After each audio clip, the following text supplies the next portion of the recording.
Hello, you wonderful people, and welcome to another episode of Not Too Comic Book. This being a show where we talk about TV shows that are adaptations of comic books. For today's episode, I'm going to talk about the latest episode of Batwoman. A lot of really interesting things went down in this episode, so let's break it down. First and foremost, there's that whole opening situation, and I was like, oh, that was kind of, it's Gotham, but it was just like, that was brutal, snapping the dude's neck, and then like placing the bodies. So it's like, oh, this is some next level shit when the dude had killed both of them, and him being kind of almost like a perfectionist with it and everything. He's like, well, when I get hired to do something, it's like, she didn't want to, I'm not cheap, and she wanted to make sure, like, it's like, oh, like, I didn't get like some cheap bottle of wine or champagne or whatever. It was the really expensive stuff that he used to bash her head in or whatever. But it's like, huh.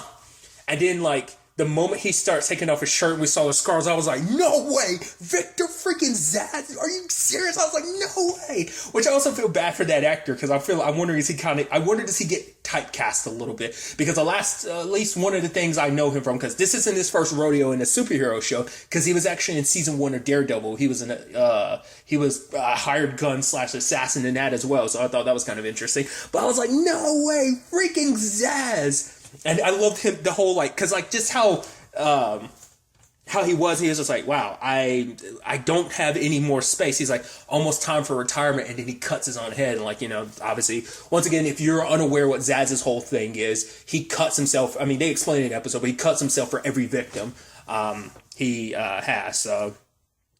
So that was interesting. We also had Ryan, saving the day earlier, because obviously there's a new drug, and that was it, like snake bite or whatever, and she was stopping that, but she kept throwing the batarangs and kept missing, and it's like, there's not like an infinite amount of them, and then like when she does get the guy one time, she's like, yeah, she was like celebrating stuff. I love it. It's like, I love how like dorky she can be about it, because it's like, yeah, I did it, yeah. It's like, you shouldn't be, especially as one of the bats, you're supposed to probably be, especially because the bats have their image of being dark and stoic. At least Batman does.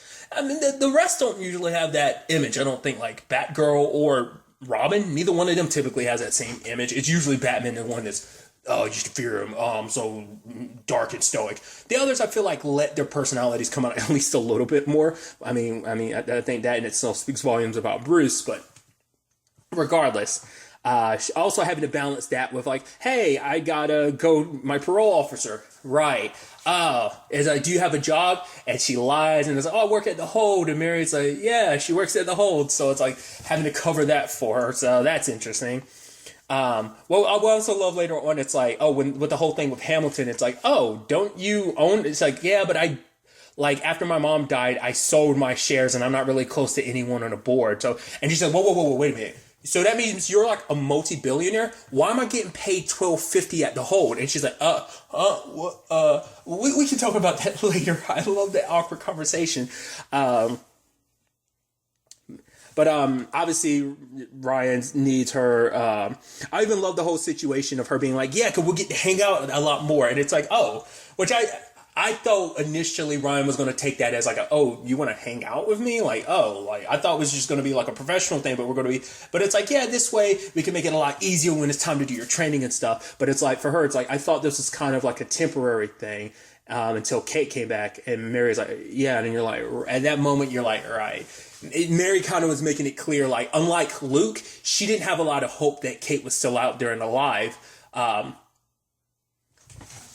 And that ends up being an issue, because it's like, why you have such an issue with Ryan? It's like, I don't have an issue with Ryan. It's like, it's me you have an issue with. Why? It's like, because you're making all these decisions like Kate's not going to come back. She's like, but she isn't. And he was like, you don't know that. It's like, you looked me in the eyes and told me you believe. But for her, it's like, considering like what went down, a plane getting shot out of the sky. Even if you managed to survive that, you wouldn't survive the fall. But I think that in itself speaks volume. But I guess the argument could be she wasn't wearing a suit, because I'm like, why would the suit be left behind but no body? Because it's probably like she probably had the suit stashed somewhere else, and I guess, that could be the argument. Maybe like her body just irrecoverable because maybe it got burned up. I don't know. Because Mary was even saying, like, considering all the possibilities. But that, you even brought it up. It's like, there's a multiverse out there. Like, because I think for her, it's like, scientifically speaking, what are the chances of there being a multiverse? And then, like, realistically, like, what are the chances of someone surviving not only a plane exploding, but the fall afterwards? but Luke hasn't given up hope. But it is a thing for Mary where it's like, Ryan can be the Batwoman. This city needs a Batwoman. We all need hope right now. So it is that complicated thing of like, he hasn't given up hope, but she kind of has, which I think probably ironically, I think it's because Luke has kind of been through this already. Like Bruce just up and disappearing. Like, he doesn't know whatever happened to Bruce. He's probably just assuming Bruce is out there fine and okay. Kate, I think he's probably thinking the same way. But he doesn't want to, he's like considering, it's like after everything we've been through, like you really think this is going to be it? I mean, yeah, Kate was literally there when the entire multiverse disappeared. Like, I don't see this being the end for her. Just within the confines of the story, I still don't think it's going to be like the end of her, but still. I also love, like, obviously, what I was surprised by was when Ryan was like, "Oh, that's Victor's ass." I was like, "You know who he is," and they don't. So I was like, "Okay," because once again, that's the thing about this whole thing of like, where are we in the Batman continuity? Because in this continuity, there is no Batgirl, there is no Robin. Bruce has been doing this on his own. Obviously, he had Alfred, he had Lucius, and he also had Luke. But he's been the only one doing the solo superhero thing. Like, there's no Robin, there's no extended Bat family. Kate was the first of them.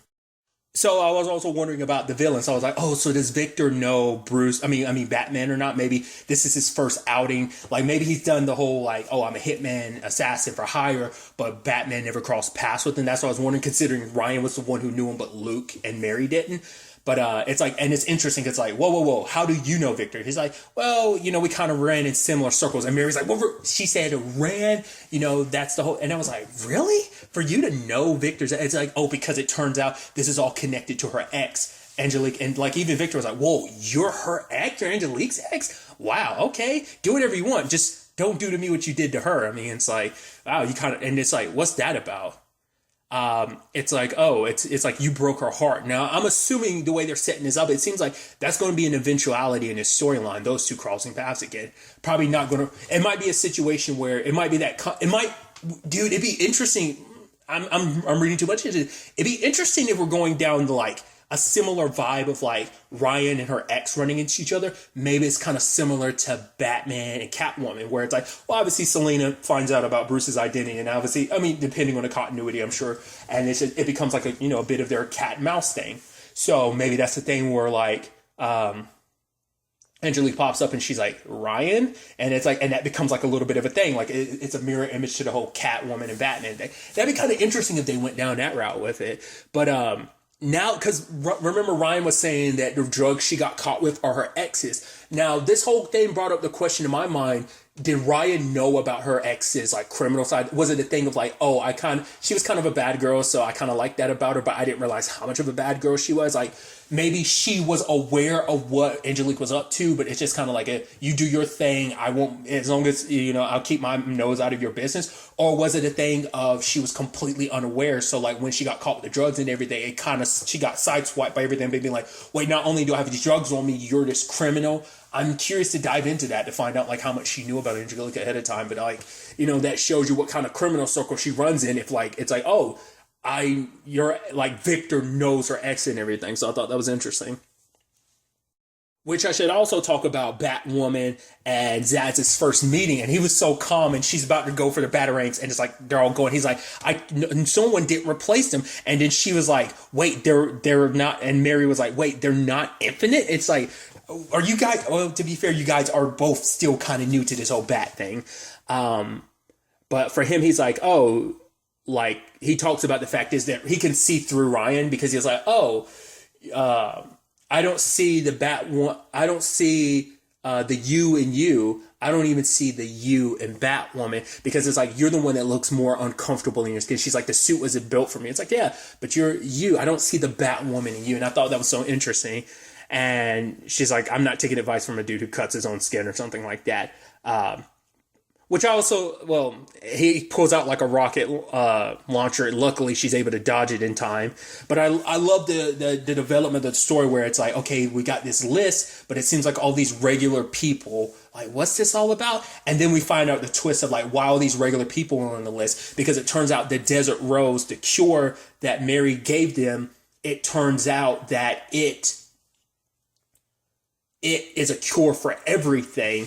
And it turns out because like one of her patients had cancer and the cancer was going away, and they were setting it up because she was like, oh, I feel like I got a lot more. A patient was saying like, oh, I feel like I have more energy, and now it makes sense because anyone that had any ailment is now cured. And this obviously ties into the Sophia storyline, which I'll kind of save that for a little bit later. But it turns out that's what he was hired to kind of clean up because all these people are containers of like the desert rose, and obviously that was supposed to be a secret that Sophia was keeping, so Alice kind of broadcast it to the world, which, you know, like I said, we'll get to that later. So that's why, you know, he's making his way down this list, and obviously went after Mary. I know there's a whole thing of like, she's like, Victor Zsasz, and he was like, she's like, who hired you behind this? He was like, well, if I told you that, I'd have to kill you, so I'm going to tell you. And it's just like I said, the way he just handles it like a sociopath, I thought was kind of interesting. Hell, even the way he kind of runs up on that dude at Hamilton, just like strangles that one dude with the tie. Like, oh, this tie really brings out your eyes. And then just, he's like, oh, the safety's on. Oh, actually, it's not. Shoots a guy, like, mercilessly. It's so interesting. Like, he very much reminds me of, like, a combination of Zsasz from Gotham and the one from Birds of Prey and If It Had Fabulous Emancipation of one Harley Quinn. Look, to a certain extent. So it kind of, he reminds me a little bit of, like, a combination of the two of them. But you have Ryan making alterations to the bat suit to kind of fit more her. I was wondering whether she was going to make like whether it was going to be like a whole new suit built for her, but it's like, no, she made her own modifications to the I mean, because that's what Kate did in the first place. Like, she took the original bat suit and constructed the Batwoman suit, because I don't think, like, I think that's where the Batwoman suit came from, not unless they later on modified and made a new one on their own. Because, I mean, because in the first episode, obviously, she's wearing the actual bat suit, but I think they modified it to be, I don't think they made a new one. They might have. I don't remember them specifically saying they made a new one, but I could be misremembering. I think they just altered, like, the original bat suit and made it into the Batwoman suit, so for it to kind of go through a third change, like, this is kind of interesting. Well, technically second change, but you get what I'm trying to say. Third phase, second change. But it's like, oh, new look. And it's like, yeah, new Batwoman. And she goes toe-to-toe with Zsasz, but I forgot what he was trying to say to her when they were fighting. All right, it was the whole thing about, like, making, what can you really do when you're up against a guy who enjoys pain being inflicted on him? It just, you have to kind of give up. Luckily, she was able to knock him out, but yeah, that was it. He said a line that I thought was really interesting too, where he was like, this, I should have mentioned this earlier. I thought was interesting was like him being like, oh, when she kicked him, it's like, oh, reminds me of when I went up against Batman. She's like, I'm not trying to beat him either. He was like, story for another time, which I was like, okay, for one, that also shows you how long Zsasz has been around, but it's so interesting that Luke wouldn't. But I guess it's like, well, you probably heard the name maybe prior to now.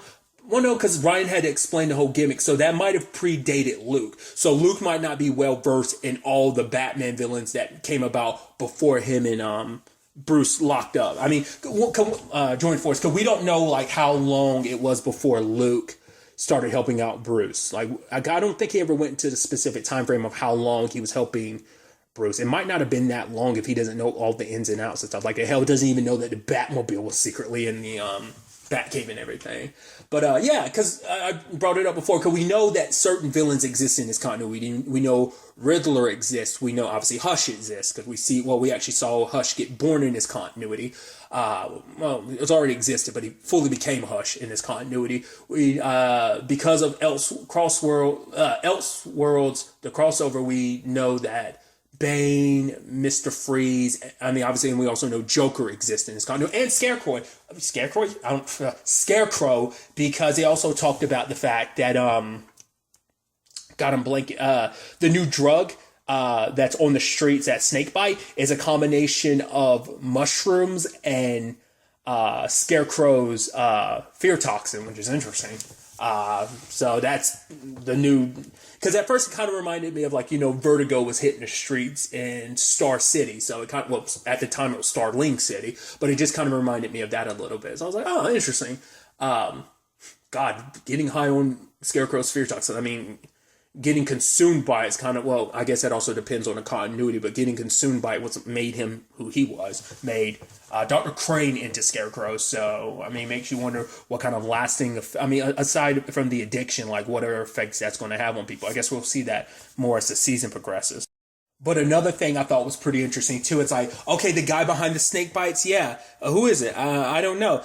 Find me an identity. I'm not going to give this the balls a picture of a guy in a black mask. And I was like, what? Really? That's crazy. So we're setting up black masks too. So I guess like, I'm assuming since we got that at the forefront, I'm like, so that must mean he's going to pop up this season. So I guess he's going to be one of the main antagonists running around, which I think is so interesting because I mentioned the aforementioned Birds of Prey and the Fantabulous Emancipation of One Harley Quinn. If you didn't see the movie or are completely unaware, the main villain of that was Black Mask. And lo and behold, what other villain was in that movie with him? Victor Zsasz, which I thought that's interesting because obviously Zsasz makes his debut in this episode, but we don't see him, but we're hearing Black Mask is too, which is interesting because of Crisis, it seems like, not unless they end up changing their mind, but it seems like we're saying that the movie continuity exists in the multiverse of the Arrowverse as well, because it's saying like everything's connected. So it's like, so that's just kind of interesting. I don't know, maybe, once again, not well versed in the comic books. Maybe Zsasz and Black Mask tend to work together. Anytime my experience with Zsasz is, mainly video game wise, was like, because I know he's popped into the Arkham games. I know he's been in he makes a cameo appearance in the Telltale game. Well, he pops in a couple scenes in the Telltale Batman game, but it seemed like more often than not he's kind of working on his own. So I don't know whether like him joining forces with Black Mask. I mean, he's a hired guns, but obviously like that iteration of them is probably very different from how they typically are across most continuity. So. But I'm wondering, do they often work together? I mean, it's Gotham, so like every criminal probably has worked with someone else at some point in time. It's just kind of like the underbelly criminals are probably like, hey, it's Penguin. Oh, hey, it's Mr. Freeze. Hey, it's Poison Ivy. So on and so forth. It's probably that type of whole shebang type of situation. But at the end of the day, though, there's a nice moment between Luke and Ryan where it's like, hey, he's like, I'm sorry for the way I've been acting. She's like, no, I totally get it. You miss Kate. And she's like, but you just got to trust me to handle this until, she comes back. And he's like, I will. And, and believe in her. And she's like, also, let me make some modifications. I have some ideas about modifying Batwoman. He's like, nope. But he also gets her like a new Batarang, and he's like, I've been working on a few of these. So, that wall coming down, him, trusting her more. But obviously still to disagree. It's sad because like him and, Mary are pretty close, but they're kind of I think that's going to be like a bump in the road for their relationship, is like her being like, especially when it's like, oh, Kate's still alive. We'll get to that. Mary's going to be like, oh, I lost hope, but Luke kept hope even then. So it's like, because I'm sure that's going to like divide Luke's attention when it comes to him, when it eventually finds its way to him that Kate's still alive. He's going to be all about saving her, but it's like, no, we need to do what's right here in front of us. That's what matters right now. At least, we'll see what the story does with that. I think it is interesting that the situation Ryan's in, because at least everyone else had a benefit of not having to worry. She has very unique circumstances because Bruce, his secret identity allows him to do the whole billionaire playboy situation. Kate, kind of similar thing, business owner and stuff like that. Ryan's got the whole, has to work around the whole being on probation and stuff like that. She's like, oh yeah, like my probation officer is like worshiping Batwoman. It's like, oh my God, look at her. She's amazing. Isn't she awesome? It's like, she's trying to save the whole city. You got to next week to get a house. And it's like, yeah, like it's the messed up thing of like, man, I guess it's almost like a very similar thing to like the Clark Kent Superman thing. Like obviously Clark probably didn't always get treated the best. It's just like, move out of, come on, Kent. It's like, oh, because he does the whole bumbling fool thing. So it's like, obviously like how he's worshipped as Superman versus how he's treated sometimes through certain people and through certain lenses as Clark Kent, I think that's kind of interesting.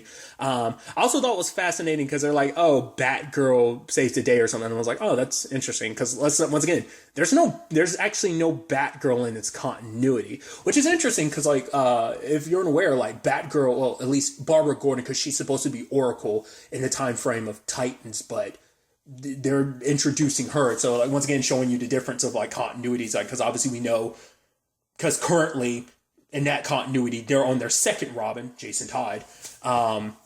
Whereas in this continuity, there's none, even it's just interesting to think about that, especially because, I mean, the wonders of the multiverse and interesting stuff like that. But, yeah. So there's that side of things. Then the other side of things, we had the whole Sophia situation, which really quickly, apparently it seems like Kate was looking into Sophia. Maybe that's more so why Sophia came after her specifically. Because I thought it was interesting because,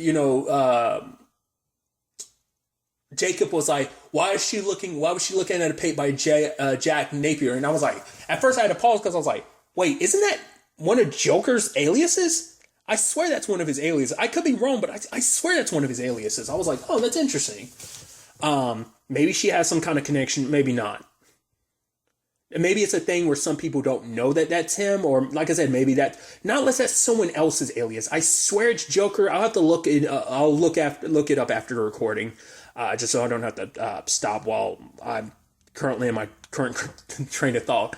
But circling back to the whole Sophia thing, we kind of learned a lot more about it. Like, obviously, Alice did everything she could to get a face-to-face with Sophia because she knew this would be the only way. So it turns out Sophia's the one who trained her and everything, which is also interesting. It's like the 5-year thing. I was like, oh, is this supposed to be like a slight wink and nod to like obviously Oliver spending 5 years on Lian Yu? Because it seems interesting because like especially because they're setting up like, oh, they met on a boat. I was like, oh, that's interesting because it was sometime after she escaped. It's like, oh, Mouse was locked up. His dad was out and about in the wind. You were kind of alone. And just when me and my people came to take this boat, you were there. And it's like, she took her under her wing. I brought this up before. It seemed like Sophia kind of has a little bit of that Ra's al Ghul, Ra's al Ghul, like League of Assassins, League of Shadows type of thing going on, And I'm curious, like, what her whole deal is. We've only gotten like a tiny look into it, but it's like it seems like she's created her own place, but it seems I don't know what her thing is. Like, I don't know whether it's like a at least with the League of Assassins and Shadows, it's like for them, they're basically a long living assassins guild that like turns the tides of the world. They basically help reshape the map. They kind of help empires rise and empires fall, mainly fall, but that's kind of like their purpose on like a larger scale. Like, I'm curious what Sophia and her people are about. Like, is it like why she created this community? Because when Luke and them were looking at her up, like obviously they saw like her multiple aliases, but we know nothing about her. I'm sure not even Alice knows the whole thing, but it turns out Alice betrayed her because she was trying to leave, and that's like the number one thing you do. You don't leave. And she also tried to leave by taking one of the desert roads with her. And the reason why like Sophia is so irritated by that is because this is like I figured the desert road had to be like something special. Like I was like, is this the only one and it's super rare and you wasted it? But it's like, no, it's a commodity in this place. Because it has a very like the garden that Sophia looks after. It's like, it's got a specific name. I was trying to memorize it, but I forgot it already. But basically this place, she's worried that now that the world knows about the desert road, people will come looking for it, because it's like so many places, once the grander world knows about somewhere, they're going to go there, excavate it, and just like dig it up and end up destroying all of it. So it seems like her whole deal is, and it seems like it's a family situation of like, we protect this place, and now you kind of threatened that, so I mean, because that's a complicated thing of like, apparently it's something that can cure every disease in the world, but then eventually other people get their hands on it. They're going to take all of it and try to hoard all of it, I'm sure, and also monopolize it. It's like, that's just kind of how people in general will work. So that's why she's kind of upset. And it's like, this place is supposed to be kind of like their place. It seems like it's its own society, kind of locked away from the rest of the world. Once again, we still don't know the ins and outs of that, but it seems like she kept denying that she had anything to do with Kate's plan, because she's like, oh, someone's messing with you. Because my name was there. It's like, oh, this is a puzzle we have to solve. And I'm like, oh, is legitimately someone doing that? Because then part of me was thinking, because at that time it hadn't been revealed that she really was behind it. So I was like, wait, so does that mean who's ever hired Victor is pretending to be Sophia as well? But it's like, no, I guess she did all that to kind of get Alice to kind of back down a little bit, but it's like Alice didn't buy it because for her it's like, you loved your sister at one point in time, so why do you want her dead? Why is that rage all pointed towards her? It's like, because for her it's like, at one point in time I thought me and my sister were one, not hero and villain, but just one. But then obviously that all turned when her sister betrayed her, and it made her see her a different way. So that's why all her rage was pointed. I mean, to be fair, she had deep rage, content about her entire family, about everything with Mouse and Mouse's dad, like all of that, and she just needed an outlet. And, you know, considering she felt like, oh, Kate betrayed her and everything, but now it's like Kate's gone, she needed another outlet because it's like she needed that rage to go somewhere. And now like Kate wasn't around to take all that rage, but it's like, nope, your sister's still alive, and shows her the necklace. It's like, wait, yep. So makes me wonder, why did she? I guess that's why she took Kate, because Kate was investigating her, looking into her. I mean, because we know Julia was looking. I mean, we know Julia's like on the run from her essentially. So maybe Julia's kind of the reason why Kate started looking into it, or something else. Seems like that's going to be the mystery of this season. I'll get to my thoughts about how they handled the whole Kate thing in a second. But what was interesting, though, is that she found Sophie very promising. And she's like, yeah, not many people can go toe-to-toe with that one, especially with their hands bound. So, hey, I'm sending you both back to Gotham. I will return Kate to you, Alice, the moment you do something for me. We never got to find out what it was, but you can only assume it's something dastardly. I would assume it had something to do with I considered everything. I'm about to say maybe it has something to do with the Desert Rose, but that's also interesting because now like at least the Crows are going to be on a hunt for for Kate, or at least trying to find her, because now they know she's still alive, because Alice has got to do whatever she's got to do, which I'm curious what that's going to be. So it's like everyone working through the same goal, just kind of going about it different ways. That's going to be interesting. And like I said, especially if when that eventually reaches Luke and Mary's ears. But my immediate thought about the Kate situation, what I'm thinking, and this has just kind of been my thought about it, I might make a separate video kind of going over these bullet points as well. You know what? I'm actually going to save it. I'll just save it for a random video. I won't go into it, but I feel like I have my thoughts about how they'll end up handling the whole Kate storyline thing. Like I said, rather than doing it here, I'll make a video about it.